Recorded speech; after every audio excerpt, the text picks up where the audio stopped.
Berbicara tentang konten tepi jurang, sebenarnya ini pernah diingatkan oleh Nabi SAW dalam hadis dari Uqbah bin Amr atau Abu Mas'ud radhiyallahu anhu, bahwa beliau menyebutkan ada 3 materi yang dimana tidak semua orang boleh untuk membahasnya.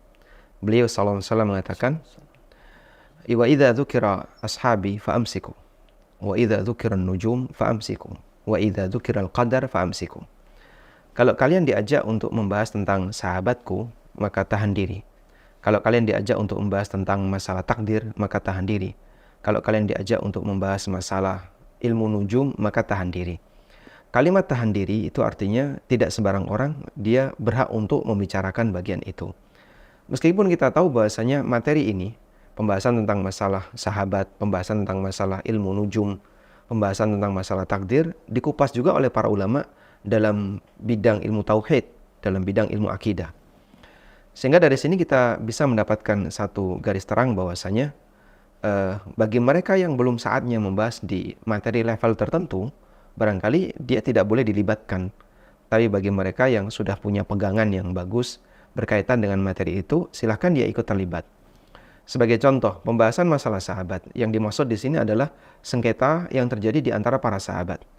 Ketegangan antara Aisyah radhiyallahu anha dengan Ali bin Abi Thalib radhiyallahu anhu, termasuk juga ketegangan antara Ali dengan Muawiyah radhiyallahu anhuma, dan beberapa situasi chaos yang terjadi di kalangan kaum muslimin setelah wafatnya Umar bin Khattab radhiyallahu anhu, termasuk juga peristiwa ketegangan yang ada di masa Utsman bin Affan radhiyallahu anhu, terutama di bagian akhir dari masa kekhalifahan beliau.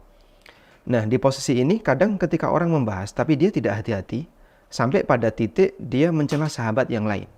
Misalnya dia menghina Muawiyah, atau dia membenci salah satu di antara sahabiyat, termasuk membenci Aisyah radhiyallahu anha.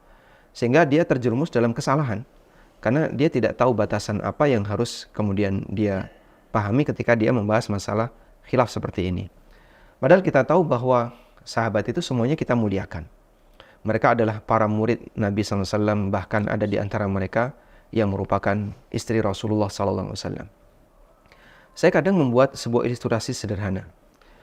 Ketika seorang anak, dia menyaksikan peristiwa kedua orang tuanya berantem misalnya.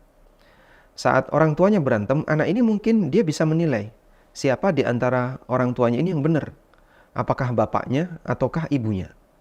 Tapi saya yakin anak ini tidak akan berani menceritakan kejadian berantemnya orang tuanya ke orang lain, keluar. Dan kalaupun dia ceritakan, dia tidak akan berani untuk sampai memojokkan salah satunya. Baik menyudutkan bapaknya atau menyudutkan ibunya, walaupun dia tahu, karena dia sebagai saksi sejarah, siapa yang salah di antara dua suami istri ini. Karena dia menghormati kedua orang tuanya. Maka sikap kita terhadap perselisihan para sahabat kurang lebih juga seperti itu. Anda ketika memandang sengketa antara Ali dengan Muawiyah radhiyallahu anhuma, mungkin Anda bisa menilai dengan analisis yang Anda miliki siapa di antara mereka yang benar. Tapi tidak boleh sampai pada tingkatan menyudutkan salah satu. Kalau kemudian sampai menganggap bahwasanya Muawiyah itu orang fasik dan seterusnya, waliyadzubillah, dan ini tuduhan yang salah ya. Karena Muawiyah termasuk di antara orang saleh dan beliau adalah sahabat dekat Rasulullah SAW. Sehingga itu terjadi karena dia keliru untuk memposisikan diri sampai memberikan penilaian yang berlebihan. Kalau dia bilang posisi Ali lebih benar, itu kita terima misalnya. Atau dalam hal ini terjadi sengketa lebih benar di posisi A dan ijtihadnya B keliru, karena masing-masing berangkat dari ijtihad. Insya Allah tidak masalah hanya sebatas menilai ijtihad. Tapi kalau sampai pada posisi menyudutkan salah satu, menganggap salah satunya sebagai orang fasik, menilai salah satunya sebagai orang yang bahkan sampai keluar dari Islam, ini jelas nggak boleh. Contoh yang lain permasalahan takdir. Nabi SAW juga mengatakan, wa idza dzukiral qadar fa'amsiku. Kalau kamu diajak untuk membahas masalah takdir, maka tahan diri. Artinya pembahasan ini termasuk konten tepi jurang, yang kalau kemudian orang tidak hati-hati, bisa sampai gagal paham. Dan kita tahu dalam perjalanan sejarah kaum muslimin, orang yang gagal paham dalam urusan takdir, dia sampai pada membuat pernyataan yang sesat, ya, yang keluar dari kebenaran. Seperti kita tahu sekte Qadariyah dan sekte Jabariyah, ini berangkat dari kegagalan mereka dalam memahami masalah takdir. Sehingga kajian tentang masalah takdir di situ harus dibimbing oleh mereka yang paham. Kita tahu bahwasanya para ulama mereka membahas masalah takdir, tapi di jalur yang benar.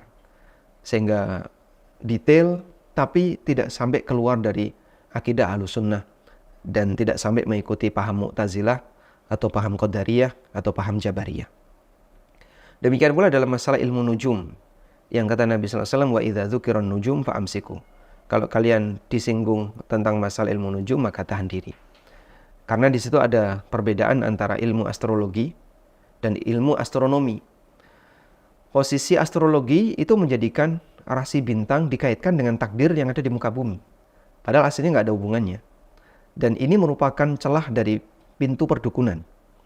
Sementara astronomi, mereka mempelajari ilmu perbintangan hanya sebatas untuk melihat peredaran waktu.